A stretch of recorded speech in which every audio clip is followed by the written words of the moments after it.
Arrastion eta eskerrik asko hurbiltzeagatik, badakigu Bilbon gauza asko egoten dela egiteko, eta tentazio asko eta ona etorri izana benetan eskertzekoa da. Hau ere tentazioa da, espentsa. Bueno, gaur gauza askotaz hitz egingo dugu, iaztia daukagun gauza guzti horietaz hitz egiteko, eta hitz egingo dugu idazle birekin, idazle gehi, zerbait gehiago diren persona birekin, seguruen ezagutzen dituzue, hor eskerraldean, eskerraldean dago Arantxa Urreta Bizkaia, bueno, biek irabazi dute Euskadi Saria joan den urtean, 2017 urteari dagokion Euskadi Sarietako bat, Arantxa Urreta Bizkaiak irabazi zuen, saiakerari dagokion Euskadi Saria, euskeraz saiakerari dagokiona, bidean ikasia izeneko lanari esker, ez dakit irakurri ote duzuen, bueno, baina titulua ezin egokiagoa da, bidean ikasitakoari esker, idatzi ahal izan duelako liburu hau, berak gero azalduko digu zertazoan eta zer dela eta idatzi zuen. Baina bere literatur bidea oso luzea da. Nik uste dut, esan genezakela ezagun egin zela, duela urte batzuk, zergatik Panpos liburuarekin behar bada, ez? Hori izan zen lehenengo holan boom literarioa euskal literaturan, seguruen bai, ez? Buma, gure txikian. Baina bai, gure izan zen da, argitaratu zen, 1919an. Urte batzu pasatu dira, arrazkero. Oraindik ere irakurtzen da, badakin nik irakurtzen dela oraindik ere. Arantxa, hurbildu pixkat mikrofonoa, pixkat gehiago? Bale. Bueno, Arantxa Urreta Bizkaia, idazlea eta kazetaria ere bada, eta behar bada batzuk agian ez dut irakurri bere literatur lanak, baina bai irakurri dituzte bere artikuluak, egunkarietan eta idazten dituen artikuluak asko dira eta urte asko eman dituelako horretan. Eta erdian, Asier Serrano dago, Asier Serrano ere idazlea eta beste zerbait da, beste gauza asko da, irakaslea da, literatura irakaslea orain, musikaria, kantaria, berak ere irabazi du Euskadi Saria, hain zuzen ere Linbotarrak izeneko poema liburuarekin, euskarazko literaturari dagokion 2017ko Euskadi Saria da. Bera ezagun egin zen, ez dakit ezagun egin zen, izen egokia da, ze literatura, azalduko du zergatik, literatura munduan Lubaki banda, Lubaki literatur banda oso ezaguna da, baina ez dakit literaturatik kanpo jendeak ezagutzen ote duen Lubaki banda. Ez dakit, lehen antzeko, arratzalde ondan, noia? Lehen, hausa joan naiz, eta bertatik, ez dakit, aspaldi ez nuen Lubaki banda aipatzen, edo ez zidaten Lubaki banda aipatzen, eta nik uste dut Lubaki banda aurten 25 urte betetzen dira, sortu genuela, 2 urteko iraupena izan zuen, talde literario gazte horrek, eta nik uste dut gerora joan garela erakusten, eta gure kurrikulum profesionalean nahi gabe txertatzen den zerbait izaten dela, baina tailer edo laborategi kultural moduan hartuta, nik uste dut horrela hartzen dugu laguk, baina betirako geratu izan da hortan. Bertatik, izen batzuk atera gara argitaratu dugunak, hau da, literatura ero literaturaren bidetik, baina bai kazetaritzaren bidetik, bai musikaren bidetik, bai arte plastikoen bidetik eta bertsolaritzatik, antzerki gintzatik, bertatik izen asko atera dira. Eta uste dut, gerora ikusten den zerbait izan dela, ez? Bueno, hortik, Lubaki bandan egon ziren, Arkaitzkano, Asier Serrano, Xabier Gantzalain, Mikel Reparaz ere bai egon zen, Josu Goikoetxea, Lierni Bargutxi, emakume gutxi egon zen, baina egon zen bat, Ander Izagirre ere egon zen. Bai, emakume gutxi ezian egon, kontua sartu eta atera egiten ziala. Bai, Bai. ez dut brometan esaten, ez dute hau da guk izutzen genuela talako konturik esan, ez zegoen jarraipenik. Luzka Fernandez, Arantxe Irigoyen, bai egon ziren, baina 2 urteko tartean aritu ginen gu, baina bertan neskek, uste dut alebanatan parte hartu zutela, jarraipenik erosi dutela eman. Iruditzen bazaizu hortik hasiko gara, Arantxa, begira, gaur argazki bat ikusi du sare sozialetan, ez dakit ikusi duzuen, Tolosan sortu dela literatur eskola berri bat. Eta irakaslea Jimo Iturralde da, Jose Mari Iturralde Potbandako idazlea, Potbandakoa eta gerora idazle izan dena. Eta argazkian agertuko ziren, zer dakinik, 10 bat persona, Jimo Zarrena, irakaslea, pentsatzen dut, eta beste denak gazteak ziren, 20 urteren bueltan edo, eta denak emakumeak ziren. Bera, ze pasatzen ari da literatura munduan? Ez da erretxa esplikatzen. Asierrak eman du gakotako bat, eta kontua jarraipena da. Izan behar da kontutan, euskaraz idazteak ez dizula bizitzeko ematen, ez bada, ez dira izango gure artean dozen erdi bat hortatik bizi direnak. Gainerakoek beste lanbide bat daukagu. Orduan, izan behar baldin badezu alde batetik lanbide bat.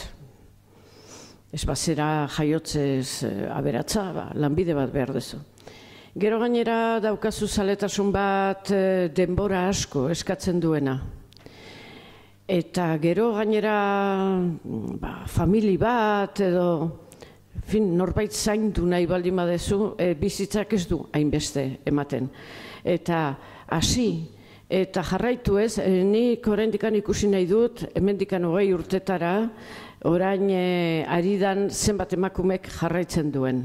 Nik uste dut hori dela gakotako bat, ze bestalde batetik literatura oso arte xumea da. Aski da folio bat eta boligrafo bat idazteko. Gero ordenagailua behar izaten da orain argitaratxe batek ez dizu onartzen eskuz egindako lan bat. Baina zineak adibidez askoze gehiago eskatzen du, edo eskulturak askoze gehiago eskatzen du. Orduan, alde hortatik erresa da. Erresa da eta emakumeak ere irakurleago omen gera gizonak baino kontua jarraipenean dago niretzat, hor dago gakoa. Hortik aparte, behin, oain dela bada urte mordoska bat, ari ginen irrati saio bat egiten herri irratian Donostian. Eta jendeak deitzen zuen. Eta galderak egiten zituen da. Eta deitu zuen neska batek, Andre batek, eta esan zuen behar zala Bastango institutu bateko irakasle.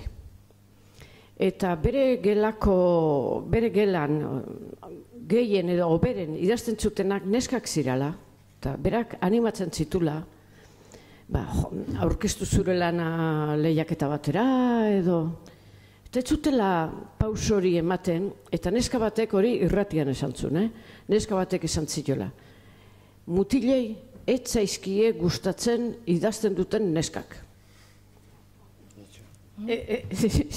Eskerrak hori esan zidanerako nik agian 60 urte banitula lehenago enteratu izan baniz ezak izango nuke. Zuk ligatu duzu asko idazlea zarela esaten?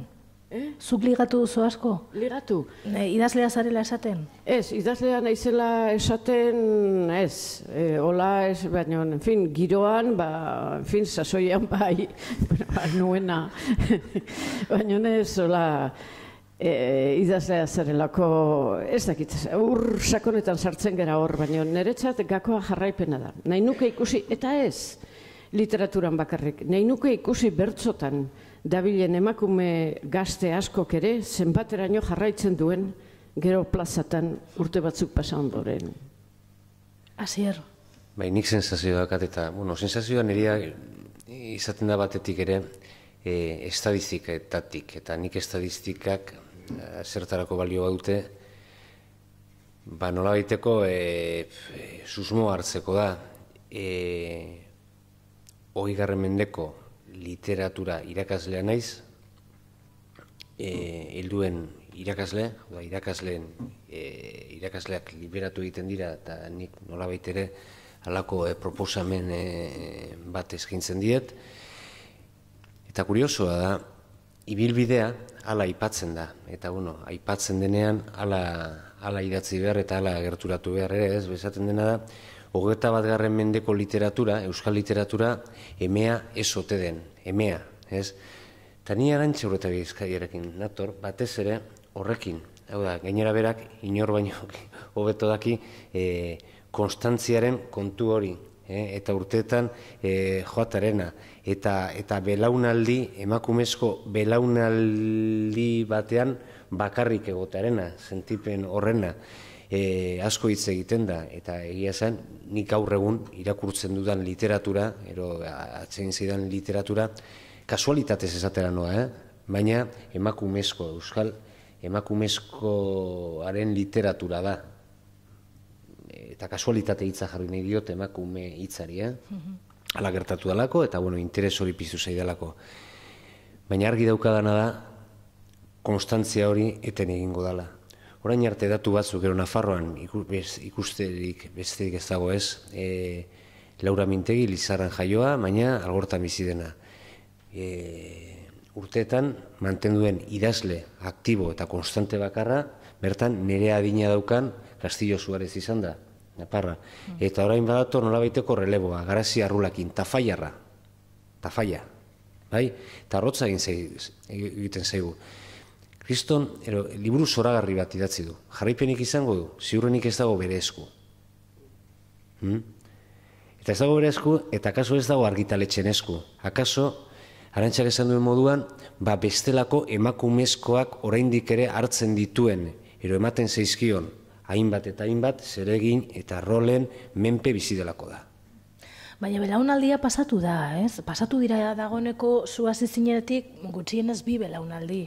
2 idazle belaunaldi esan nahi dut. 2 edo 3, behar bada... 3 ez, belaunaldi bakoitzeko 25 urte izaten dira. Bai, esan dezagu... Bata zebeste. 2 belaunaldi. Eta ez da aldatu hori esan nahi dut.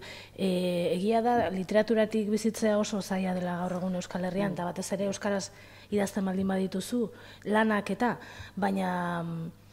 bestelako lan, zure moduan ibilidan jentea, ez da egongo, ez dio eutxiko literaturari? Aldatu da, bai hoxe, ni bolara batian izan nintzen bakarra. Bakarra argitratzen zuena. Ez dakit etxean idazten zuena bakarra nintzen, baina argitratzen zuena bakarra oain, ez da bakarra oain. Alare, beharko luke kopuru berdina. Eta ez da kopuru berdina, oraindik emakumea argitratzen duten emakumeak gutxiago dira gizona baino.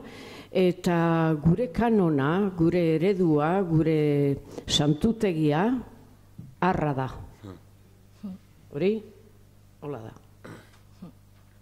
Lenguan lagun batekin hizketan ari nintzen, idazlea den lagun batekin, eta, apur bat asarre zegoen, esaten zuen, egia dela erakundek Euskadi Sariaren arira, Euskadi Sariak eman eta egun batzutara, egia dela erakunde bultzatu edo egiten dutela literatura eskaparatera begira, baina gero zinez ez dutela bultzatzen.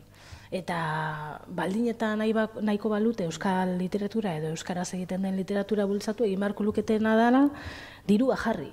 Eta Euskadi Sariari ez eman 20.000 euro, baizik eta 50.000 euro. Zuek ze iruditzen zaizue, diruak prestigiatuko duela euskaraz egiten den literatura? Bai, baina literatura da oso gutxiri asko interesatzen zaigun zerbait. Eta gehiengoari bat ere interesatzen ez zaion zerbait. Hori da, azkenean literatura. Batez ere momentu hontan, mende hontan, ze 20. mendearen nik uste dut, persona izateko, historiak entzun eta kontatu behar ditula. Hori gabe ez gera pertsona. Oain, historia horiek nola bideratzen diran, mendetan bideratu dira ahoz-aho, edo margoetan, pinturetan, elizatan, hola kontatzen zan Biblia, marrazkitan. Eta bestela ahoz-aho. Gero etorri zan, imprenta asmatu zanean, gero etorri zan idatzia. Eta 20. mendearen hasieran, etorri zan, historiak bideratzeko modu berri bat, orain gailendu egin zaiona gainerako modu guztiei. Eta hori zinea edo telebista da, ikusentzunekoa. Orduan, jendeak historiak behar ditu. Baina, seguru asko, gehiengoak, historia gehienak jasotzen ditu edo hartzen ditu ikusentzunekoetatik eta ez liburuetatik. Halare, nola sustatu literatura, hor kontua da, niretzat zailena da, nola sustatu irakurzaletasuna. Eta bai, diruak ez du kalterik egiten ze, diruaz idearen bat izan dezazuen, oso labur kontatuko dizuet gertakizun bat, orain dela, ezagit, 15-20 urte, gure semea txikila zanean etorri zen nerekin Durangoko azokara. Eta niari nitzanan, liburua sinatzen, da, esan nion, liburu bat saltzen dan bakoitzean, nik kafe bat hartzeko adina jasotzen dut. Eta nola argitaletxeak oraindik ere, markatzen duten marra batekin saldu den ale bakoitza, semeak esaten zian, 8 kafe ama, 12 kafe ama. Eta gelditu zaigu, eta aurten ere azokatik itzuli, eta semeak galdetzen didana da, ze, kafe asko ama. Orduan, ateren ditun kontuak berriz, 20 urteren buruan, azkeneko liburuak ez dit kafe bat hartzeko ematen. Ez dit euro bat ematen, saltzen den liburu bakoitzak. Eta kafe bat, nik astean behin hartzen dut kafea beti leku berean, eta bat 30 ordaintzen dut. Egongo dira, 80 sentimokin kafe bat, en fin, ez da kafe bat. Oain, saltzen badituzu 200.000 ale Aranburuk bezala, 200.000 kafe badako puru bat. Baina diruak ez luke dana bermatuko, bai, animatuko luke jende gehiago. Euskadi saria ez da diru gehien ematen duen saria, hori ere diru gehiago ematen du kutxa sariak, eta hori Asierrek badaki. Baina dirua sarietan lortzen da, baina gure artean, urte askotan, pentsatu izan da, sariak dirala hasi berrientzat. Ez ibilbide bat dugunontzat. Hori Euskal Herrian, ze Vargas Llosak irabazi dezake, edo Zelak irabazi dezake, edo Millas batek irabazi dezake sari bat, baina gure artean etxegon ondo ikusi ja. Azken urte horietan, hauetan, hori malgutu eginda, pixka bat, eta ibilbide luzeko idazle batzuk aurkezten dituzte lanak sarietara, Irun sarira adibidez, nik hori ezagutzen dut hurbiletik. Baina diruak ez luke dena konponduko. Ez, jende irakurle gehiago beharko litzake, ez, atikan orduan, zein, ingo gineke funtzionarioak, Sovietar batasunean ziran bezala idazleak, funtzionarioak eta kobratu estatuaren gandik. Sovietar batasunean oso idazle honak egon ziren, Klasiko bihurtu direnak, gero. Bai, baina ez Sovieten garaian hainbeste, lehenagotik gehiago. Bai, baina, sorta bat ere egon zen. Nik ez dakit horretan zer ikusi izango duen literatura eskoletan irakasten den literatura, ez? Ze hor, zuek, nola esan, lotuta zaudete kurrikulum batera, edo libre zarete liburuak aukeratzeko eta literatura bestera batera emateko?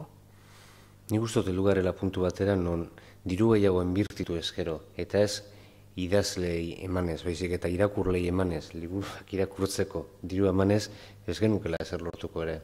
Azken finean jarrera bada, ohitura bada, eta belaunaldi bakoitzak bere lekukotza ezartzen dio historiari, ez?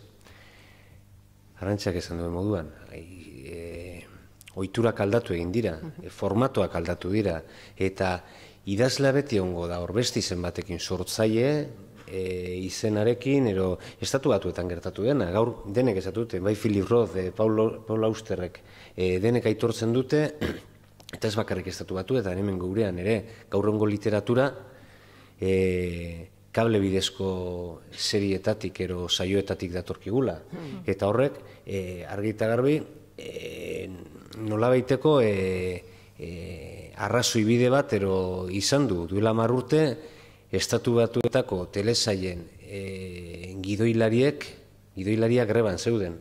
Grebara joan ziren, eta alako batean beste eskirol batzuk atera ziren, eskirol maitasun ez diot, eta eskirol horiek bazterrean zeuden unibertsitatetatik ateratako idazle gazteak ziren. Eta irauli egin zuten bertako merkatua. Halako zerbait gertatuko den ero ez, guri gertatzen zaiguna da formatu, ero estrategia falta.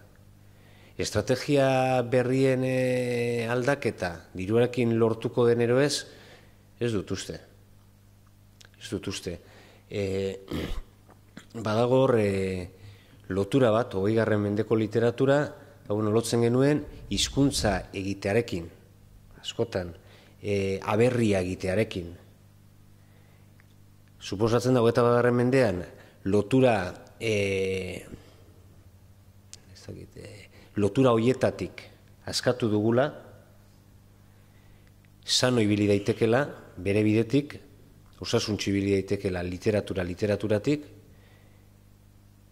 gure literatura, euskarazko literatura, baina galdu egin dela bidean. Eta alare, ez da kexu bate, Ramos Aizar Bitoriak oso ondo esplikatzen du. Zu baldin bazera idazle profesional bat, literatura modu profesionalean egiten duena, horrek behartzen zaitu nola ala merkatura egokitzea. Aldiz, zure bizibidea beste nun baitetik baldin badator, librezea nahi duzuna egiteko. Beste kontu bat da, gero hori norbaitek irakurriko duen ala ez. Baina librezera, niretzat adibidez, literatura da, zerbait baldin bada, da askatasunaren esparrua. Nik badakit, idazten ditudan artikulutan, da bizitzeko dirua ematen didaten horietan, ordaintzen duenaren malgutasunaren arabera, onartuko dizkit bere ustez baliagarriak ez diren 3 artikulu 6, 20, baina halako batian esango dit. Aizu, mil esker, agur. Eta irratian, naiz telebistan lan egiten dugunok, badakigu hori, edo zein momentutan esaten dizute, agur. Eskerrik asko, agur. Aldiz, nik idatzitako liburu batek ez baldin badu harrera ona, nire autoestimua kaltetuko da. Ez dut esango ezetzik. Baina nire kontu korrontea geldituko da lehenanean, horrek ematen dit askatasuna handia. Ez dezu pentsatu behar, hau salduko da, ala ez da salduko. Batez ere orain, 1500 ale saltzen dituna zoridun da, gure artean. Beraz, literatura eremu libre bat da. Niretzat, librerik libreena. Importantea da, Arantxak esan duena, batez ere askatasunari dagokionez. Ni literaturan naiz profesionala izan, eta ez dut gura izan. Duela hamarkada bat, bi hamarkada, musika gintzatik, musika gintzan profesionala izan nintzen urte batzuz. Eta gia dena da, nik enuela balio horretarako. Eta gutxiago literaturarako kate horretatik, eta horretarako nik uste dut badela, no esatera ofizioa behar dela. Behar dena da bestelako bide bat. Euskal literatura gutxi eskaintzen duenak. Ez dut merkatu esaten, mugak. Euskal herri kultural honen mugak oso itxiak dira. Eta neke asko suposatzen dute, eta konstantzia batera heltzeko ere larri biltzeko moduan. Merkatua, nik uste dut, idazleok elikatzen dugu beste gauza batetaz bizi den merkatu bat. Eta da, banatzaile kontuak, ez dakidak izuen, 10% idazleok saldutako liburu bakoitzeko 10% jasotzen dugu. 50% banatzaileak irabazten du, jasotzen du. niri hala komentatu zidatenean, lehengo liburua kaleratu eta hala esan zidatenean, enuen ulertzen. Eta oraindik ez dut ulertzen. Eta gero eta gutxi hau, ulertzen dut banatzailearen funtzioa. Gero eta gutxiago. Eta badude estrategia batzu, gero ez dakidakizue, baina diputazioak, Eusko Jaurlaritzak 400 bat ale erosten ditu liburutegietan eta banatzeko. Bai? Orain gutxiago uste dute. Orain gutxiago. Bai. Baina, mordoska bat. Hori da. Eta gero kontua da, inori ezaiola okurritu, okurritu zaionari ez du zabaldu, eta enago horren alde, zatut beste aukera batzuk ez dira. Gure herri honetan banatzaile bakarra dago. Eta berak dauka monopolioa. Eta entitate, erakunde pribatua da. Eta askotan egin behar dena da, pentsatu, ia diru publikoarekin zer egin. Eta kaso, banaketa publiko bat ziegizkoagoa izango litzateken, liburu batzuk erostea baino. Ez dakit, formulazio kontua da, eta dirua behar bada, formulazio berriak egiteko ongietorria izan dadin diru hori. Eta alare argi utzi behar da, euskeraz idatzitako literatura dagola momentu honetan bere historia osoan izan duen momenturik oberenean. Ze mendetan eta mendetan, gure liburuak ez dira itzuli, ez dira interesatu hemendikan kanpo. Helburu bat zuten, eta azken 30-40 urtetan, gure liburu batzuk, ez danak baino ondexente, itzuli egiten dira eta ez gaztelerara bakarrik. Hori, etzaigu, Etxeparek bere liburua idatzi zuenetik ona gertatu. Guk egiten ditugun gauza batzuk interesatzen dira hemendikan kanpo ere. Eta hori da euskal literaturantzat ez bada urrezko aroa, ze urrea esaten badezu urrengoa zein izango da zilarrezkoa, hotxinez espero dezagon, baina hori da iraultza bat euskeraz idatzitako literaturan. Rock'n'rollaren lekuko hartu du literaturak. Esaten zuen, ertzainakek altatzen zuen rock'n'rollak ez du dirurik emanen, baina inon baino alaiago izanen da, hori pasatuko da literaturarekin, ez? Esan duzuenagatik, ulertzen dut, euskaraz egiten den literaturaren etorkizuna edo idazle amaterren edo beste lan bat duten idazleen indarrean dagoela? Eusteko indarrean dagoela? Gehien ez bai, ni hasi nintzanean urte desente ditut eta gauza asko ikusi ditut. Eta orduan praile ugari zebilen, haiek ez zuten beste lanbide bat, baina tira. Orain, esango nuke, gehiengo zabala irakasleak dirala. Maila batean edo bestean, unibertsitatean edo instituto batean edo. Eta gero tarteka idazten dutenak. Badira batzuk ere,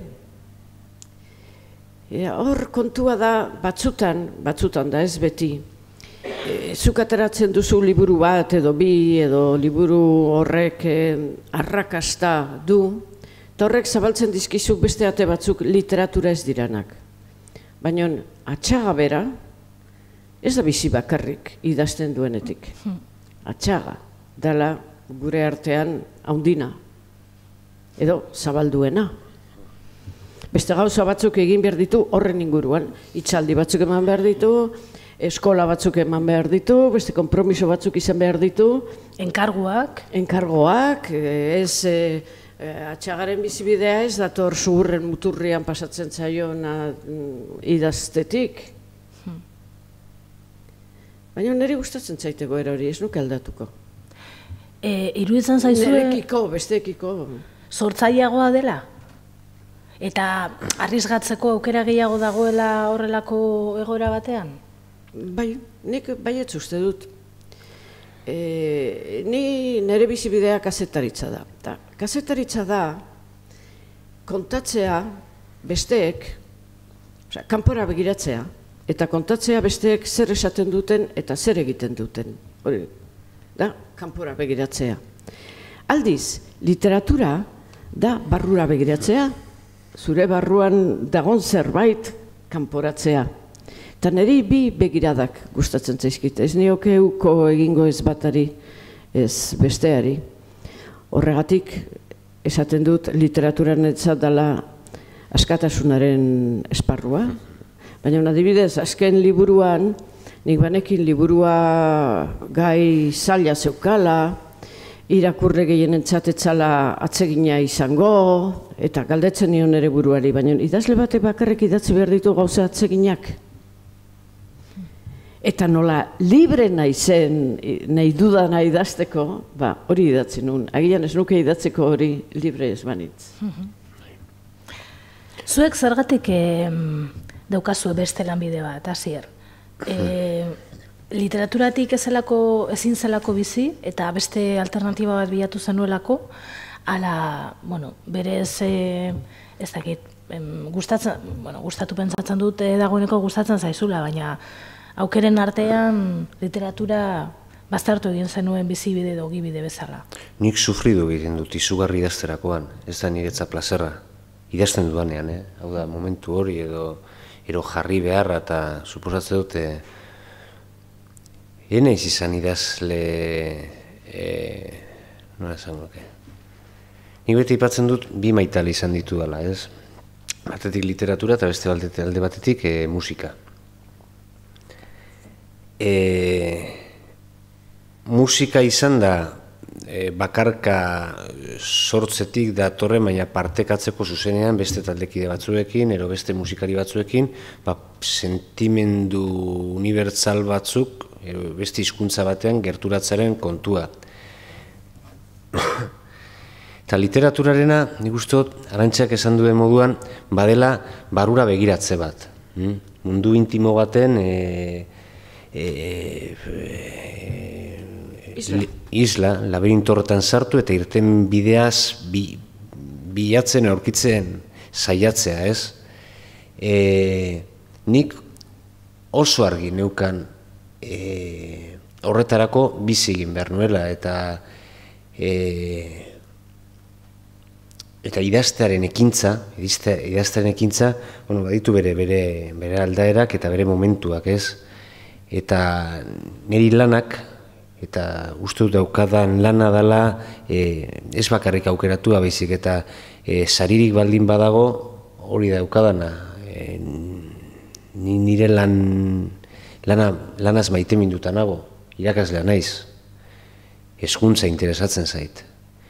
Duela 2 urte saltoa eman nuen eta gazteekin egon beharrean, beste hezkuntza maila batera salto egin dut. Eta niretzat hezkuntza bada ere gizartearen termometroa, zuzenekoa. Eta nik uste dut biak direla, nola esango nuke, osagarri. Gero aparte, ematen dian segurtasuna, ez? Maite dudan ofizio badaukat, maite dudan afizio bat kosteatzeko. Era praktiko batean esan da. Zure kasuan, Arantxa, zailago izango zen, zu idazten hasi zinenean, pentsa ezina izango zen literaturatik bizitzea, ez? Ni hasi nintzen talde batean, eta talde hori argitaletxe baten inguruan antolatua zegoen. Eta guk ez genuen egile eskubiderik ordaintzen, baina burutik ez zitzaigun pasatzen. Egile eskubideak, zan gauza bat, etzegoela gure zeru mugan. Ez. Gauzak aldatu dira zentzu hortan, idazleak gehienak, autoekoizpen gerota gehiago dago, hori beste kontu bat da. Baina alare egile eskubideak ez daude, 10% hortan ez daude zalantzan, baina aldaketarik handina, ni hasi nintzanean, ni familia abertzale batean sortua naiz, eta nire etxean zitzaien idea ona iruditzen. Ez zizun prestigiorik ematen idazteak. Zu ari zinean saltxatan sartu beharretzanean. Hori aldatu da. Orain zure semea dijoa eskolara eta ikasi behar duzutaz zerbait. literaturaren historian, gure semeak ez dizekula santan barkatuko hori, ez da, emendikan 200 urtetara ere, baina, bueno, hori hola da. Eta noiz idazten duzu zuek? Noiz idazten duzu, Ikusi nik, eta utziko dit Arantxak, nik Arantxa 84an ezagutu nuen hemen Bilbon, Deustuko Paraninfoan eman genuen halako hitzaldi batean. Ni instituto mutila nintzen, eta unibertsitate batean nengoen. Bertan nire idazle esperientzia kontatzen. Eta goratzen naiz galdera antzekoa egin zaigula, eta Arantxak esan zuenarekin, nik nolabait ere behar nuen erantzun bat. Eta goratzen dut Arantxaren erantzun bera Manuela bere ostean, eta da kuadernoekin. Eta nola eta, hazen fian, prozesu ezberdinak biz. Nire kasuan edozein momentu dagokia apuntetxoren batero hartzeko, normalen beti kuadernoetan eta gero abiatzen da paperera. Nireak ez dauka misterio hondirik. Jarri nahi nuen pizkate anekdotar gogo eta hori. Arantxa, zuk non idazten? Ni alegintzen naiz, liburu bat eskuartean daukadanean, astean goiz pare bat hortarako usten. Adibidez, asteazken, ostegun, astearte, lanaren arabera, goiz pare bat hortarako. Eta nik orain ordenagailuz, kuadernoak utzen dituen aspaldi ordenagailuz egiten dut lana, baina behar dut sentitu, ez zaidala inor etorriko ezer eskatzera edo ezer galdetzera. Udaran adibidez, semea txikiago zanean, etxean bizi zanean, da esaten nuen, goizeko 10 arte etxia ez badago zutan edo norbait hiltzorian, ni ez nago. Izten nuen atia, eta esaten nuen bakarrik kasu hortan norbait hiltzorian edo etxea zutan, bestela esparru hori gordetzeko. Gero hortik aparte bai, daukazunean historia bat hemen, hori gertatzen da ez literaturarekin bakarrik. Haurdun zaudenean, zoazkalean eta ikuste dituzu haurdun pila. Eta ez daude gehiago zu haurdun zaudelako, edo zanko bat hautzita daukazunean da igeltzatua, besterik ez dezu kalean ikusten, jende guztia igeltzatua ikusten duzu.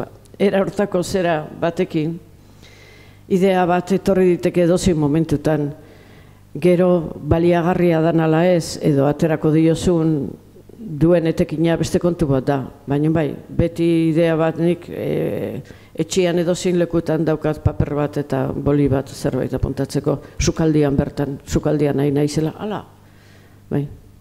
Zuek zuen burua idazletzat daukazue? Orain bai, bada urte batzuk, ez idazle bakarrik, idazlea naiz, kazetaria naiz, ama naiz, oain dela gutxi arte alaban itzan, oain ama hiltzan, gauza asko naiz, baina bai, horri bildurra izan nion bolara batian, baina gero norbaitek, Ramon Saizar Vitoriak, esan zian, idazlea da idazten duna, izan diteke idazle ona ala txarra, zuk esaten badezu, idazlea naiz, idazlea zera, idazle txarra agilan, baina idazlea zakendu nion miresmen hori, zeni gaztetan ikusten nuen idazle izatea zala estatus berezi bat, zeruarekin edo Espiritu Santuarekin edo zerikusi gehiago zeukana eguneroko bizitzakin baino, baina hori sendatu zitzaidan lehenengo idazleak ezautu nitu nian. Nik oso erreza izan dut. Musikarientzat idazle izanez eta eta idazlentzat musikari. Orduan, nik nire burua idazle o musikari sentitu gabe, besteek sentiarazi dute. Orduan, bai, bada horri eskaini diot nire bizitzaren zati bat, ordu batzuk horri, ekintza horri eskaini diot. Baina Arantxak esan duen naren arira ez, eta berarekin bat egiteko. Uztot idazlea ekintza horretan ari dena dela. Irakurlea zein da, irakurtzen duena. Eta argi daukadana da, hori lehen ez nuen horren argi ikusten, akaso oso gutxi irakurtzen nuelako. Baina badira urte batzuk eta kontuatu nintzen idazle izateko, berdin zaitu nero txarri izateko asko irakurri behar dela, eta lehengo irakurle izan behar dela. Eta gainera nik ez dute beste jartzen dizuten lanbide bat, etiketa bat, ero dena delakoa dela ez idazlarena. Eta belaunaldi arteko harremana badago, esan nahi dute, badago elkarrizketa zuen artean, ez zu bion artean, baizik eta zuen belaunaldien artean? Ni pixkat literatur girotik aparte bizi naiz, ez daukat denborikan. Ez daukat denbora, edo ez dut daukadan denbora horretara eman nahi. Esan nahi dut, ni adibidez oso landare zalea naiz, eta nik oso gustoko bonsaiak egiten ditut, eta nik hartzen dut zugaitze bat nire aurrean, da ez den aizura konpontzen, da hori niretzat da zeruaren pare. Orduan nahiago dut hori egin, da ez zirkulo literariotan ibili. Baina esango nuke, nabilen gutxitan bai. Ez dago, gero omen daude, kapilatxoak, omen daude, baina nik ez ditut ezagutzen. Baina nahiko malgua iruditzen zaidala gure artean belaunaldien kontua. Nahiko, bai. Bai, ni uste belaunaldi bakoitzean badudela kuadrillak. Bai. Uste Arantxak, berak aipatu dituen kondizioengatik ero, bai, ez dut esaten bakarri sentitzarena, ero bai libre eta aske. Eta bagarela bidazle nahiko askatasunekin aritu izan garela. Nik adibidez argitaletxe askorekin argitaratu izan dut. Horre badaude idazla kuadrilletan bildu behar direnak. Nik ez daukat halako diskursorik, ez daukat diskurso kolektiborik. Eta horretan esan daiteke oso libre ibili izan izela ni beti. Eta batez ere taldean ero idazlekin elkartzen izenen ez gustatzen literatura hitz egitea. Ez dut balio gainera. Bai, referentziak oso ezberdinak direlako. Nik idazlekin bizitzaz hitz egiten dut. Bai, lagunekin hitz egiten duan moduan.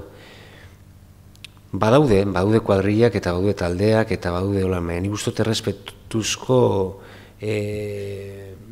jarrera bat gertatzen dela, ez? Eta azken urtetan ikusten ari naiz badaudela nolabaiteko topaketa batzuk denokera era natural batean elkar agurtu dezakeguna, ez? Eta ez dio Durango kasoka, soilik. Lan bakartia da. Bertsolari batek nahitan nahi ez, beste bertsolariekin harremana behar du, bestela ezin du plaza batean parte hartu.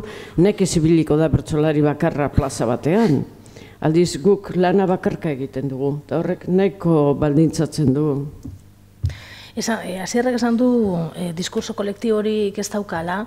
Diskurso kolektiboak behar ditu euskaraz egiten den literaturak? Nik uste dute gertatzen ari dela mugimendu bat, ez dakit ona den edo txarra den, agertzen ari da, nik ala ikuste dut bintzat diskurso kolektibo bat, baina gero ikuste dut badagoela kolektibo singular bat eta kolektibo plural bat. Azaldu hau, mesedez? Diskurso kolektibo singular eta kolektibo... Nik hori bizi izan dut, ez dakit oso ondo teorizatzen, baina hori gertatu izan zain niri Euskadi Sariarekin. Duela 10 urte nik agiri bat sinatu nuen, beste idazle batzuekin batera, utikan Euskadi Sariei, bere garaian erantzuten ziola, eta nik ala interpretatu nuen momentu jakin bati erantzuten ziona, eta uste dut orduan zegoela, neukala nik behintzat, sinisten nuela, pertsona jakin batek babes eske bati erantzuteko beharra. Horri ditzen dio nik kolektibo singular bat irantzutekoa. Eta kolektibo singular hori euskal literaturara zabaldu nahi nuen, duina iruditzen zitzaidalako, bai? Mego konturatzen zara lehena ipatu dituan kuadrilla horiek agertzen direla, eta horrek lotu egiten duela literatura bera, adierazpen kultural bera. Sormena ere bai? Sormena, gai aldetik, ero genero aldetik, uste dut baietz, bai? Badaude argitaletxe batzuk, bueno, niri gertatu izan zait, hau da, niri sudurpuntan jarri zitzaidanean, maitasun historio bat idaztea, argitaletxe batek esan zian, bai, ondo dago idatzita, baina hau ez da Asier Serrano. Asier Serrano bankarradak bakarrik idatzi ditzake, errebeldea da, izara batekin joan behar du. Orduan hortik, hau da, nik ustot, diskurso kolektibo singular asko daudela oraindik geurean, irizpide ezberdin gehiegi, literatura diskurso kolektibo plural batean ezartzeko. Zakitu ulertzen zaidan. Ez dakit seguru ulertu dudanak ilan sakonegian eretzat. Bai. Buelta batzuk emango diziot. Edo akaso diskurso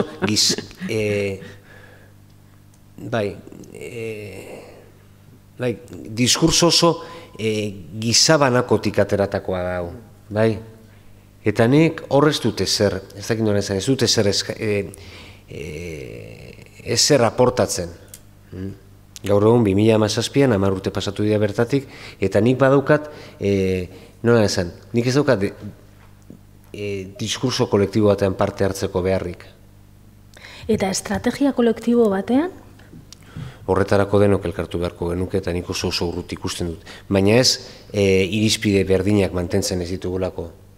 Gauza gehiegi eskatzen dizkigulako literaturari baizik. Nik talde lanean sinisten dut, maila batean, Euskal Idazleen Elkartearen sortzaileetako bat naiz. Historian zehar egin izan dut, behin baino gehiagotan lana elkartean.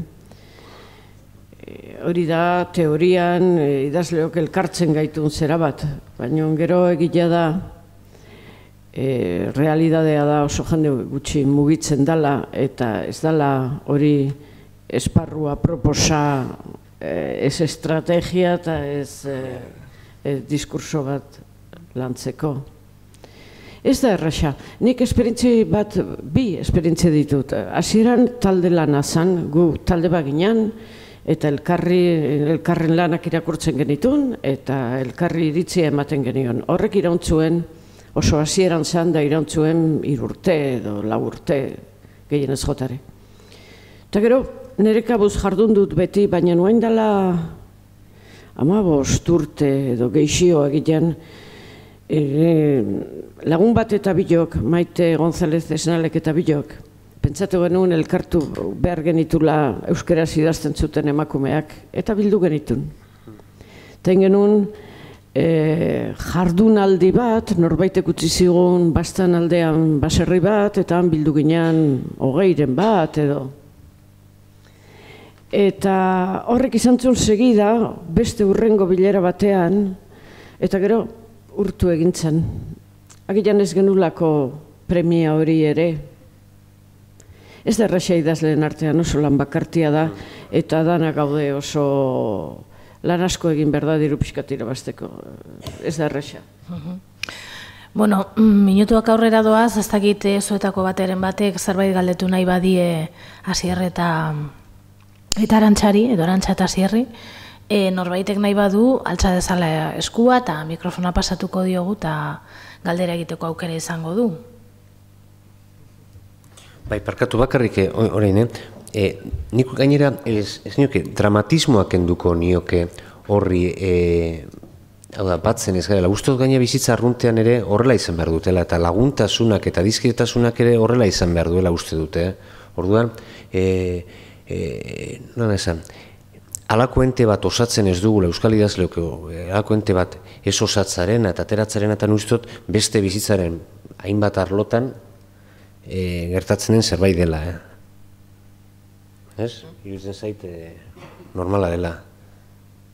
Nik pentsatzen ari nintzen, desberdina den liburu bat, lehen da fisiko aldiz irakurtzen duzunean. Gertatu zitzaidan niri lur bat aratago, Jamari Irigoyenera, ninduan mendira berarekin. Lehenengo aldiz bere hizkuntza arbatu ninduen, hizkuntzaren berezitasuna, ezta? Baina gero saiatu naiz berriro irakurtzen, urte batzuk pasata, eta ja ez da berbera izan. Naiz eta iruditzen zait, interesgarria dena, baina sentimentu ez da berbera, eta ez bakarrik sentimentua. Uste dut, bakoitzaren egoera irakurtzerak orduan asko aldatzen duela, urtetik urtera. Baina bai, kuriosoa egiten zait hori, ezta? Lehenan fizikoz irakurtzen duzunean liburu bat, beti da berria, beti da desberdina, beti da badaukalako sarma, ezta? Eta sarma hori ez dut esango galtzen dena, baizik eta aldatzen dela, eta ni askotan irakurtzen duz euskaraz, askotan, baina bai, egite zaite arraroa edo deigarria gauza hau, ez dakiz pentsatzen duzuen horren inguruan. Liburu bat ez dago bukatua, irakurleak bukatzen duen arte, eta edozein liburu. Nik beti esaten dut, idazle batek ez dakila zer egin duen, daki zer egin nahi zuen. Eta zer egin duen irakurleak daki. Eta gertatu izan zaigu askori. Zuk uste duzu idatzi dezula maitasun historia bat, eta irakurtzen duenak beste zerbait ikusten du. Eta horregatik harritzen naiz, aurkezpenetan, idazle batzuk, ze azalpen luze eta korapilatzu ematen dituzten beraien lana esplikatzen. Baina zuk, esan dez, liburua irakurleak osatzen du, eta ez da bakarrik liburu batek xarma galdu dezakela, irabazi dezakelen xarmarik ez zuen liburu batek ere, eta niri gertatu izan zait adibidez, orain dela gutxi, neukan liburu batean eleberri bat zan, eta gai bat ikuitzen edo lantzen zuela. Neukan hemen, eta esan nun, ia nola egin duen egile honek. Eta behidatu nun gainetikan liburua, eta gaia etzegonan. Eta orduan esan, ez da posible, ni seguru nago, hemen dagoela. Eta orduan, mantxo junitzen irakurtzen, eta arkitu nun, gaiaren azalpena, baina izango zianak ilan 10 lerro, eta nire buruan urabilakatu zen kapitulo oso bat. Irakurleak osatzen du liburua. Orain, irakaslei ikastaro berri bat ematen iniz eta testatzen, gauza berri bada. Idatzizkoaren didaktika, erolako zerbait jarri diogu. Eta harritu egiten dira, hau esaten didanean, eta ziurrenik zuek ere, zuetako baten bat, asko, harritu egingo zarete. Ziruditzen zaizue dela zailagoa, nekezagoa, gatzagoa. Irakurtzaren prozesua, ero idaztaren prozesua. Idatzizkoa ez? Niretzat bai. Bai. Arantxak esan duenari tinkatuz, idazleak badakize asmo daukan. Lortu ero ez, hori irakurleak lotzen du, bere bizipenekin. Bada zubilana. Idaztea, kodetzea da, kodigo bat ezartzea, norbera daukana. Baina irakurtzea, deskodetze bat da, deskodifikatzea. Eta niri beti iruditu zait asko zailagoa deskodifikatzea. Baldin eta ulertzen nahi badugu idazlearen asmoak. Horregatik niri zaizkit gustatzen, interes gutxiago jartzen diet, zer sentitu behar den esaten dizuten liburu horiekin. Ez ditut aguantatzen, orkesta zuzendari lana betetzen duten idazle horiek. Ze polita irudia. Esaldi honetan negar egin behar duzu irakurle jauna. Ez gustatzen. Horregatik azken liburu hau, Linbotarrak, horri eskaintzen diot. Ez dut uste gainera Euskadi Saria irabazi duen liburu finagorik dagoen. Eta nire saiakera izan da, irakurleari ematea, iradokitzea, bai? Berak buka dezan liburua, berak osatzea, pistak eman eta berak markatu. Niri literaturari gustatzen zaite. Ez irakurtzea bakarrik, idaztea. Eta aukera bada. Literatura askatasuna izan behar du. Bai? Horregatik. Eta arrazoi guztia dakazu. Lehen musuak ez dauka azkenengo musuaren antzik. Naizta Espain berdinak izan.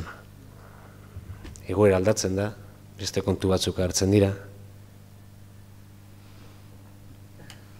Beste galderarik. Jarraitu.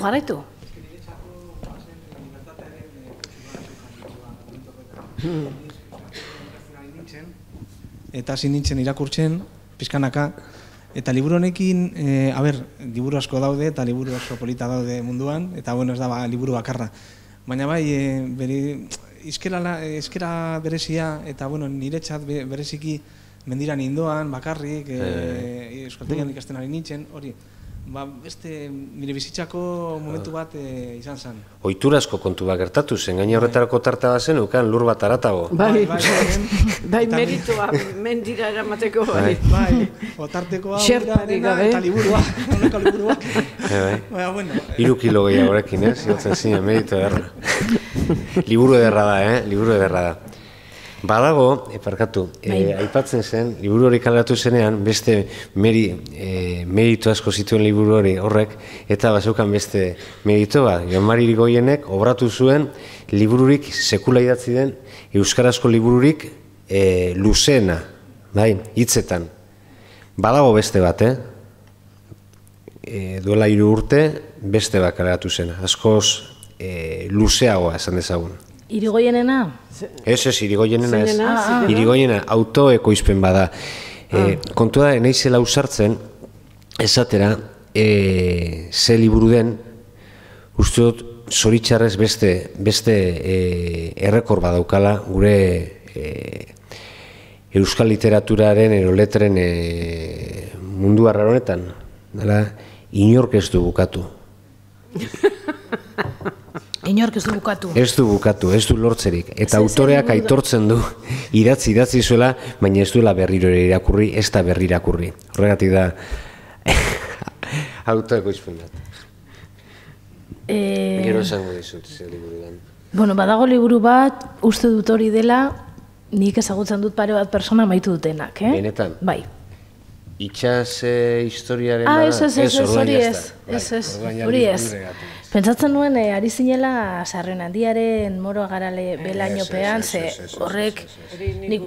Bai, eta horrek lur bat aratagok baino horri alde gehiago dituela esango nuke, Hori beti iruditu zain niri harrigarria. Beti iruditzen zait idazlearen aldetik ausardia, zona behartu behar duzu norbait, ez? Mila horri... Bai, apalxiago agilean, ez dakit, ez zait... Ni Ramon Zeizar Bitoriak eta esan izan duena beti izugarri gustatu izan zait.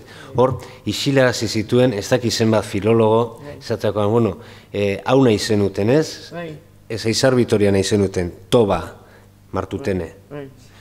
Ez? Eta asko irentzi egin behar izan zuten. Adreilu itxurako liburu zoragarri hori, Zoragarria bai, baina bai.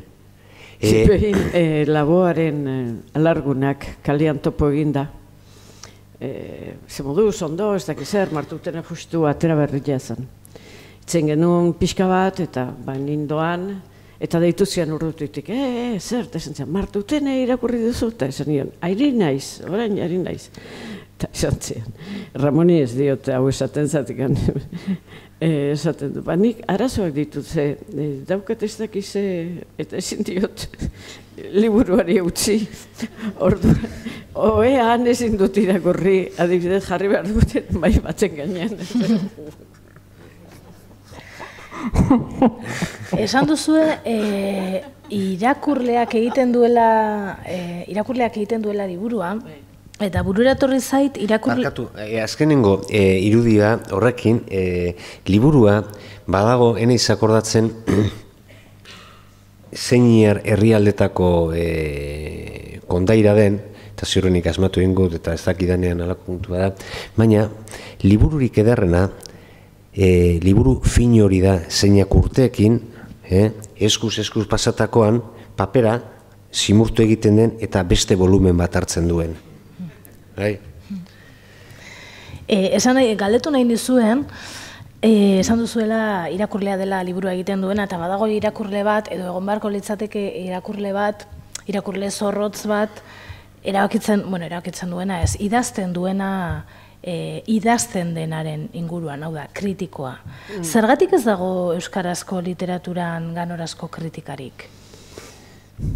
Ez nuke nik hainbeste esango, adibidez, unibertsitatean lan asko egiten dira liburuak aztertzen, behin hementxe bertan negola, bukatu zen itzaldia, badira urte mordoska bat, eta justu jatzen itzanean urbildu zitzaidan niretzat neska ez ezagun bat. Eta esan zian begira, hau da nire doktoretza ez dakizer bakizer egindako lan bat, olako lodila martuten eanekoa. Eta zan amatasuna nire lanean, eta wow. Bueno, hartu nuen da, nola autobuse zibiltzen nahi zen, eliatu nintzen autobuserat, esan nuen, ja, zezateuten, ez nintzen irakurtzen, eta hirugarren horre aldetik enitzen pas, esan nuen, nik hau ez dut irakurriko, ez dut irakurri nahi, ez dut euki nahi hori hemen atzian, lerro bakoitza psikoanalizatu eta guzti egiten zaitu hitz bakoitzak, badago, niretzat zailago da ulertzen, euskal egunkaritan dolako gai harinak izaten dira, gehiago izaten dira iruzkinak, baina niri atzera egiten didan zerbait da idazle den batek beste baten liburua kritikatzen duenean. Nik eskatu izan didatenean beti esaten dut. Liburua gogoko edo gustoko baldin badut idatziko dut. Baina ez bazai gustatzen ez dut hitzik idatziko. Baina badira gure artean idazleak, izugarri basatiak, beste lanekiko. Zuri iruditzen zaizu ez dagoela kritika ganorazkoa? Ez. Niri iruditzen zaidana da, ganorazkoa baino, hor oso unibertso txikia da geurea. Liburuen inguruko tesinak, eta usteot oso aberatzak direla, eta iruditzen zaidana da, maila eskasekoak direla, baina askotan gusto txarrekoak dira prentsan azaltzen diren iritzi asko, kritika asko, oso ez direlako landuak, ero buenismo horretan erortzen direlako, bai? Gonzen garai bat, askoz zorrotzago epaitzen zela, baina hor bat zegoen lehen aipatudan konnotazio hori, hau da, hizkuntzarena, bai? Nire iruditzen zaidana gaur egun da ez dela gehiagin mimatu izan dela, eta orduan desoreka bat dago, hortan. Eta ero, Arantxak esaten duena, idazlea den batek, beste idazle bati, baten inguruko niri zait dotora iruditzen. Ez, hori da joezi parte izatea. Ez, badakit mundu txikia dala gurea eta denetik egin behar izaten dugula, baina niri alderdi hori etzai gustatzen. Eta pentsatuko dut, nik hausnartu behar izaten ditut gauzak, bapatean ez naiz oso ona kritika falta hori, eta baita ere buenismoarena, nik aukeran nahiago buenismoa malismoa baino, egia esan, aukeran. Nik beti eskertu izan dute, hau da, eta gero, iruditzen zaida, nire kasuan, nik uste dut, ez dakitzen bate liburu kaleratu ditudan, 10 bat, 12 bat, bai, liburu batekin, liburu bakarra dago, nire bibliografiatik, kenduko nukena. Eta da? Picassoren zaldia. Ezen momentua liburu hori kaleratzeko. Bai? Baina nik banekien, zerekin ninduan. Bai? Uztot idazle batek, lehen Arantxak esan duen moduan, badakila zer den idatzi duena. Zer lortu nahi zuen, eta horrekin nahikoa dauka. Hobetuko luke, denpora izan eskero, ero beste buelta bat, baina badago momentu bat, idazleak esan egin behar diola bere liburuari, kieto, hemen bukatzen da. Bai, eta orduan nik ustot hori gertatzen dela kritikarekin. Kritikak ematen dizu beste ikuspegi bat. Uste dela saturazio bat, mozkortuta ero drogatuta zauden moduan, hau da, bizi duzun egoeraren amplifikazio bat da kritika. Bai? Orduan, ni oso eskertuta ibilin egoneiz beti kritikarekin, baina ez kritika ona jaso ditu dalako. Txarrak ere onartu izan ditut, nik ere usain hori hartzen niolako. Honekin ez dut esan nahi, kritika guztiak baudek debaldeko kritika batzuk eta garai batean batez ere, eta beste asmo batzuei erantzuten zietenak. Bai? Ustot kaskarra gaur egun hor dagoela. Eta Arantxak esaten duen moduan nik ere nahiago dut, baina nire izaera horrelakoa delako. Bai? Eta nire lana irakasle moduan horrelakoa delako. Nik ez dut esaten liburu hau txarra da, ero ona da, ero ez du konparaketetan sartzen, zer, libururik. Hori eskolan? Eskolan. Ez da nire lana gainera. Nire lana da liburu batek izan ditzakeen doai berezi horiek azpimarratzea. Baina aukeratzen duzun eskolarako aukeratzen dituzun liburuak zuk aukeratzen dituzu? Oso askeak dira, irakurketa oso askeak dira. Kontua da, irakurriak izan behar dituzela. Bai, esan nahi duena da, beti aukeratuko duzu zerrenda on bat, ez? Baina hona edo txarra, bai, nik zoritxarrez azken urtetan, akaso baten bat joan egiten zaita da, liburu mardul hori eta ez, eskapatu egin zait, hori denpora faltaren gatik. Baina ia kaleratzen den guztia irakurtzen dut. Bai, hori da nire lana. Hala jaina, nik ez. Euskaraz kaleratzen den guztia. Euskaraz, euskal literaturan, ero izen horrekin kaleratzen den guztia. Bai, nire lana, diru publiko bat jasotzen dut horregatik, hori da nire lana, eta hori da nire pasioa. Eta hor, saiatzen naizena, da azpimarratzen dituen berezitasunak, doaiak, hori dalako nire lana, ez da publizista lana, ero niri ez dit euskal literaturak ordaintzen, lan hori egiteko.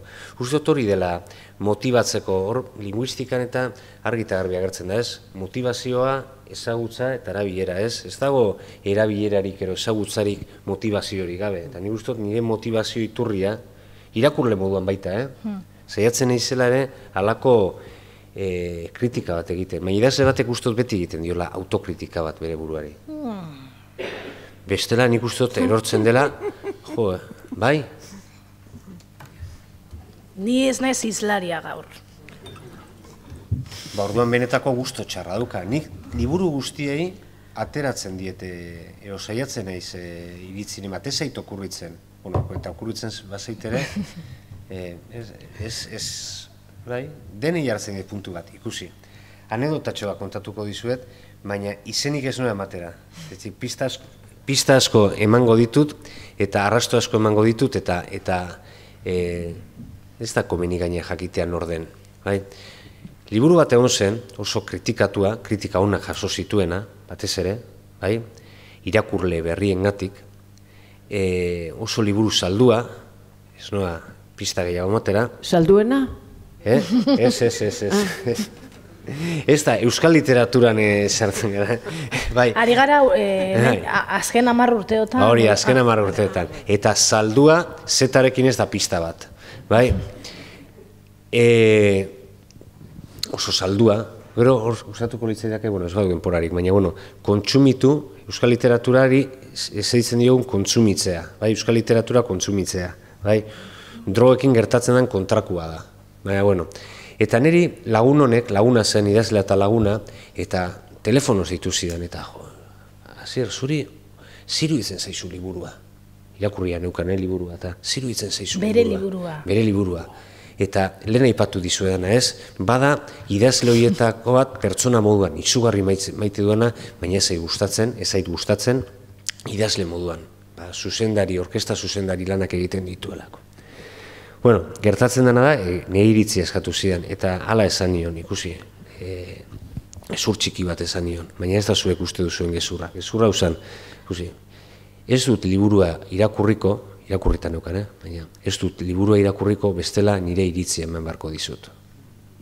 Eta horrekin uste dena esan niola. Eta berak nola hartu zuen? Berak nola hartu zuen? Uste du nire telefonoa bere zerrendatik ezabatu zuela. Ez, inondik inora. Ulertu zuen. Autokritika ere ariketa bat egin beharko genuen, ikasi egin beharko. Hurrengo liburuetan bizio berdinekin jarraitu zuen, baina horrek eman diona. Normala da. Kokaina txarra da, baina gero halako autokritika bat eginez, ongi sentierazten bazaitu zure egunaren jarraipen horretan eta, balantzan jarri beharko duzu, ez? Nola jarraitu nahi duzun? Claro, kokainak daukan okerrena da, ondo sentiarazten zaituela eta gero oso txarto sentiarazten zaituela. Ez dakit. Nik ere ez, baina esan nahi dute droga guztien hori da, amplifikazioa da, eta da, lehen ipatzen niduna. Literatura da, euskal literatura da, droga bakarra ero, konsumitzen dene, Durangoko azokara joaten garenean eta, hau da, konsumitzeari deitzen diogu erostea, baina ez konsumitzea, ez irakurtzea. Horrekin jartzen. Badagoela nola baiteko pose bat edo esateko 11 liburu erosi ditut Durangoko azokan eta gero apal batean gelditzen direna. Baina, era berean, behin Jon Maiak atera zuen eleberri bat, Rio Mundo. Eta etorri zen herrira, liburua orkestera, eta ni aurkezpenera junitzen, eta izketan, harremanen bat daukagu, lana elkarrekin egin dugu, ezautzen dugu. Eta esontzian harrituta, ze feedback gutxi. Klaro, gura zegoen oitu, bertso bat bota, eta istantean erantzuna jaso. Eta bukatzen danean saioa, datorkio jendea, eta esaten dio bertso, eta etzion inork ezer esaten, esan nion ongi etorri literaturaren mundura, hau da gurea,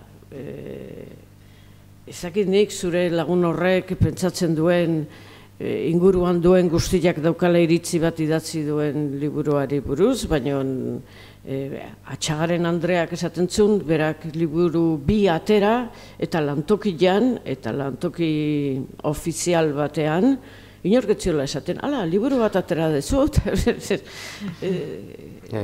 hori dago, sari bat irabazten bazu, esatango dizute agian, creo que te han dado un premio, sí, periodikoan ikusi dutelako, baina, gure oihartzuna hori da. Ramon Saiz Erbetoriak esaten du, behin bizilagun batek oain dela 30 urte eraikin berean bizi zirala, eta onbatien esan zion, oie, que me han dicho que eres escritor. Ez zaigu gelditzen denbora askorik, ez dakit norbaitek galderaren bat daukan, bestelanik egingo dut. Parkatu, berak esan ni adibidez, 25 filologo ditut inguruan lanean, bai? Eta Euskadi saria jasotzerakoan, liburu bana oparitu nien, argitaletxeak, beste sari moduan, lagunei eta oparitzeko eta eman zidalako. Ez zaiteldu inungo iritzirik, eta ez dut espero. Lehen aipatu duena ez, konstantziarena. Hau da, lehen liburu ateratzen duen euskal idazleak espero badu nolabaiteko lausenguak eta halako arrozartean biziko dela, uste dut ez dela mundua hau. Ez badago galderarik, norbaitek dauka galderaren bat? Bueno, nik egingo dut orduan.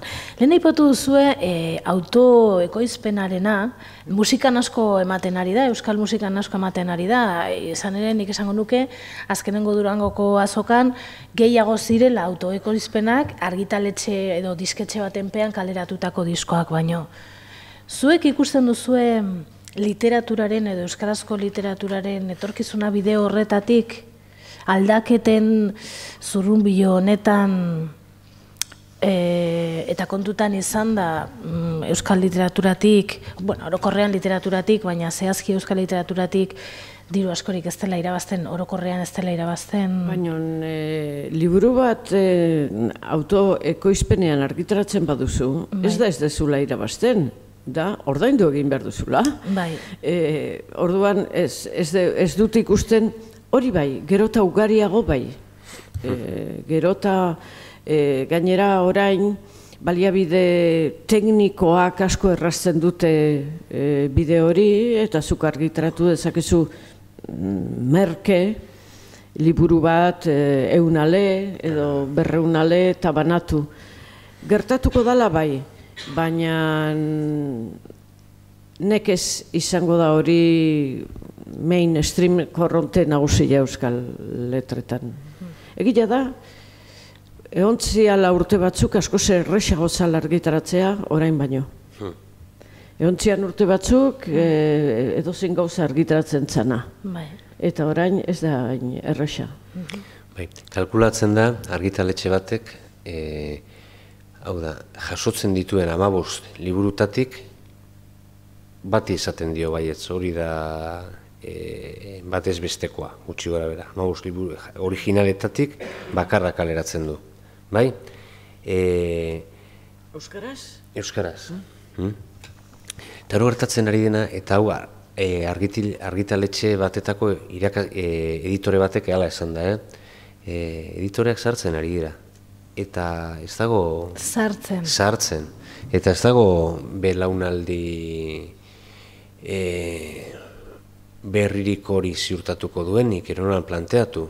Hoxe bakarri falta zitzaigun editoriak ez sartzea, gainerakoak sartzen gara, ba? Hala da, bai. Baina euren referentzia bereek aitortzen dute. Beraien referentziak ere oso sarkitua geratu dira belaunaldi berri aurre egiteko. Hau da, Gorka Arrese, Susakoa oraintxe utzi du, eta nola esan nuke, gazte ikuste genuen, 52 urterekin, bai? Baina, arek aipatu du, nahiago orain erretiratu eta beste zerbaiten hasi lanean, 10-12 urte barru lana utzi beharko lukenean, argi zeukan, argitaletxea berarekin hilko zela. Orduan, eta hartu duten editore berria oso gaztea da, eta ez perfil berezi bat jartzen zuelako. Jendea prestagoen, prestatuta dagoen jendea editori izateko uko egiten dio eskaintza horri, lanbide horri. Bai, orduan desagertzen ari da editorearen lana, editore profesionalaren lana. Xabier Mendiguren Elizegik, Elkarreko editoreak, duela 3 urte, hala esan zuen, eta lehen galdera jasotzen zuen, baina era naturalean esan zuen, eta literaturgintza desagertzen ari da, eta berak hala aipatzen zuen, ni editore moduan desagertzen naizenean, desagertuko naiz. Badago beste bizitza bat, idazlea ere bat naiz, sortzailea ere bat naiz, filologoa naiz, bai? Lehen aipatzen genuena ez, soportea, banatzaileak eroriko dira, argitaletxeak eroriko dira, baina esmatuko dugu beste zerbait. Idazleak baduka, sortzaileak baduka beste leku bat. Neri etzai sekulan tokatu editore bat, editore lana egiten duena. Pentsatzen denik, zuk bialtzen dezu, eta teorian, bola da, zuk bialtzen dezu lan bat argitaletxe batera, eta argitaletxe horrek, editoreak esaten dizu. Nik hau kenduko nuke, eta beste hau gehituko nioke, edo zabaldu gehiago hau. Ez, niri etzai sekula gertatu, eta argitaletxe aldatu nuenean, bialinien originala eta bialinien rotulagailu gorri bat. Eta esan nien, leyenda urbano batek dio, editoreek lan hau egiten dutela. Tori rotulagailu gorri hau eta egizu, ez? Niri etzai sekula gertatu, eta gustatuko leitzai dake. Teorian, Pelikulatan ikusten da, liburutan irakurtzen da, hori egiten dute editoreek. Nik zet inor ezagutu hori egiten duenik gure artean. Bai. Gorkarresek egiten zuen. Bai. Eta Iritzei tokatu. bai, nik oso harreman nire errua da, nik daukadan pronto banitate egolatria naskagarri genio zikin honengatik ez dut balio editore batekin lan egiteko. Azken liburuak nireak sariketen bitartez izan dira, eta bueno, lortu nuen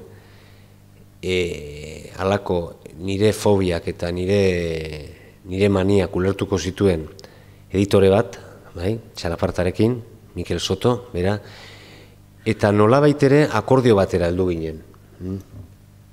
Nik liburu guztia, esatuko nion, zuzen aholkuak berak ikusten zituen iruzkinak markatzeko, baina kasurik ez niola egingo.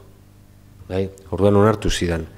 Baina nik ez dut izan harreman honik zuzenketekin, baina hori nire akatza izan da. Beste editore batzuekin aizpatu izaten, bueno, kapitulo oso hau kendu egingo nuke. Nik izango dituzke primerakoak, baldin eta editore bat arkituko banu. Bai, nik onartuko nuke primeran ez daukat. Editatu gabeko liburu bat asko igertzen da. Editatu gabe dagoela. Beste alor batzutan akaso gehiago, nik anekdotatxo bat kontatuko dizuet, duela 12 bat urte, novela bat idatzi nuen, gero ez argitaletxe batekin argitaratu zen, baina ulertuko didazue ze gertatu zitzaidan. Eta ala aipatuko dute, nire lehenengo aukera, Arkaizkan okala izan da, alokatuta, Zuze izan zen, ordurako Gorkarrese oso ondo ezagutzen nuen, eta hori izan zen nire akatzik handiena, gehiegi ezagutzea kontua da, bertan liburua hitz egiteko geratu ginela, eta takoa hau da, folioak eta gorri ikusi nuen, eta zen, utzizu, gorde, beste gauza bat egingo dugu. Eta mozkortu egin ginen tabernan bertan. Eta orduan ikasi nuena zen, berriro ere beste editore bati, nien egoen gaituta horretarako, aurre egiteko.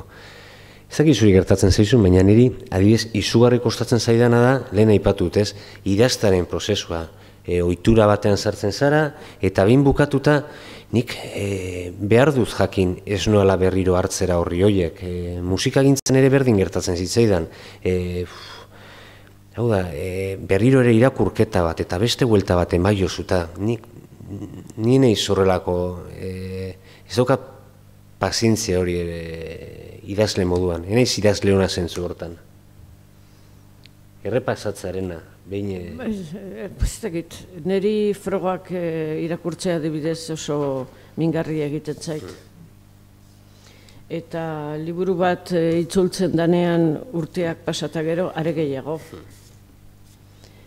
Irakurri behar dezunean, oain dela 20 urte idatzitako gauza bat, da argazkiak ikusten dituzunean, bezala oain dela 20 urtekoak esaten duzula, hala, hau nitzan nahi, bai, hau nitzan nahi, guain ez nahi zura. Bueno, hemen pasatu ditugu minutuak sorkuntzari buruz eta literaturari buruz hizketan, Arantxa Urreta Bizkaia eta Asier Serranorekin, esan bezala kaleratu, berri ez, baina kaleratu dituzten azken lanekin Euskadi sari bana irabazi dute, bat saiakeran euskaraz eta bestea euskarari dagokion Euskadi saria. Eskerrik asko etortzeagatik, hurrengora arte.